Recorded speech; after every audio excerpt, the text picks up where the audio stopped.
नमस्कार दोस्तों, स्वागत है आपका डिफेंस कंपास पर। दोस्तों, भारत एक बार फिर से एक ऐतिहासिक रक्षा सौदे की तैयारी में है। भारतीय वायुसेना यानी इंडियन एयरफोर्स ने सरकार के सामने करीब 114 नए राफेल फाइटर जेट खरीदने का प्रस्ताव रखा है। अगर ये डील होती है तो ये लगभग 6 नए स्क्वाड्रन के बराबर होगी, जो भारत की एयर पावर को पूरी तरह से बदल देगी। लेकिन इस बार कहानी थोड़ी अलग है, क्योंकि इस बार भारत सिर्फ राफेल खरीदना नहीं चाहता, बल्कि उन्हें भारत में ही बनाना चाहता है। चैप्टर 1, राफेल का नया सौदा और भारत की शर्त। भारत सरकार और रक्षा मंत्रालय इस डील को सिर्फ एक साधारण खरीद नहीं मान रही, बल्कि इसे एक मेक इन इंडिया मिशन की तरह देखा जा रहा है। भारत चाहता है कि इन 114 राफेल में कम से कम 50% हिस्सा भारत में ही तैयार हो, यानी कि आधा विमान भारतीय जमीन पर बनेगा, भारतीय कंपनियों द्वारा। पहले तक फ्रेंच कंपनी डसॉल्ट एविएशन सिर्फ 10 से 15% लोकलाइजेशन देने को तैयार थी, लेकिन इस बार भारत ने साफ कह दिया है कि टोकन लोकलाइजेशन अब नहीं चलेगा। चैप्टर 2, डसॉल्ट की नई पेशकश। भारत की सख्ती के बाद अब डसॉल्ट एविएशन ने भी आगे बढ़कर बड़ा ऑफर दिया है।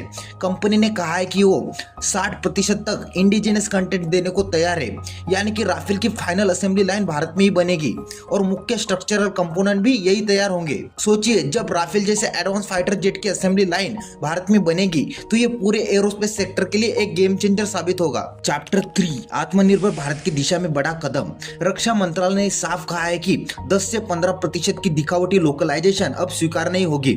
अगर कोई कंपनी भारत में डिफेंस इक्विपमेंट बेचना चाहती है तो उसे असली इंडिजनाइजेशन करना होगा, यानी कि भारतीय इंडस्ट्री, टेक्नोलॉजी और नौकरियों में वास्तविक योगदान देना होगा।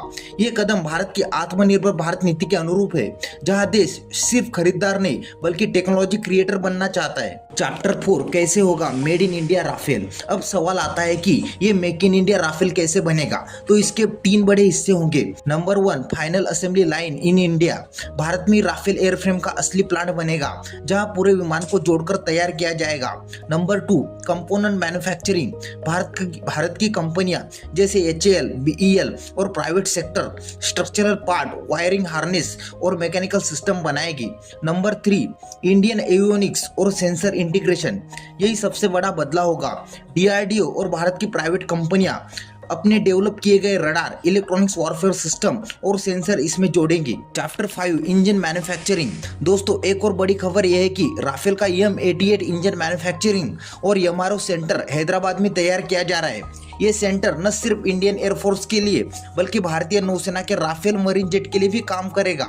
इस डील के बाद भारत फ्रांस के बाद सबसे बड़ा राफेल ऑपरेटर बन जाएगा, यानी अब सिर्फ इस्तेमाल नहीं बल्कि निर्माण में भी भारत अग्रणी होगा। चैप्टर 6, नेगोशिएशन की बड़ी चुनौती। लेकिन यह सब आसान नहीं होगा।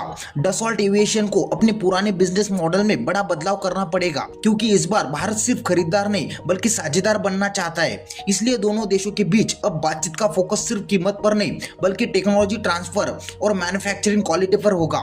डसॉल्ट को भारतीय कंपनियों को ट्रेनिंग देनी होगी, टेक्निकल डॉक्यूमेंटेशन शेयर करना होगा और हर स्टेप पर क्वालिटी सर्टिफिकेशन देना होगा। चैप्टर 7, इंजन डेवलपमेंट के साथ तालमेल। इस पूरी कहानी की सबसे बड़ी दिलचस्प बात यह है कि भारत पहले से स्वदेशी फाइटर जेट बनाने के मिशन पर है, जैसे AMCA इंजन प्रोजेक्ट और मिशन एरो इंजन। अगर राफेल का इंडिजनाइजेशन और इंजन डेवलपमेंट दोनों साथ चलते हैं तो भारत एक पूरा एरोस्पेस इकोसिस्टम बन सकता है, जहां फाइटर एयरक्राफ्ट के एयरफ्रेम से लेकर इंजन तक सब कुछ भारत में बनेगा। चैप्टर 8, स्ट्रैटेजिक ऑटोनॉमी की ओर भारत। आखिर में इस पूरी कहानी का मकसद सिर्फ डिफेंस स्ट्रेंथ बढ़ाना नहीं है, बल्कि भारत को स्ट्रैटेजिक ऑटोनॉमी देना है, यानी कि किसी विदेशी देश पर निर्भर हुए बिना अपनी सुरक्षा, अपनी टेक्नोलॉजी और अपने युद्धक सिस्टम खुद तैयार करना। यह सौदा सिर्फ 114 राफेल जेट का नहीं बल्कि भारत के रक्षा उद्योग की नई उड़ान का प्रतीक है। तो दोस्तों, आज के वीडियो में बस इतना ही। वीडियो अच्छा लगा तो प्लीज लाइक, शेयर और चैनल को सब्सक्राइब करना ना भूले। मिलते इसी तरह के अगले एक और नए इन्फॉर्मेटिव वीडियो के साथ। Thank you for watching.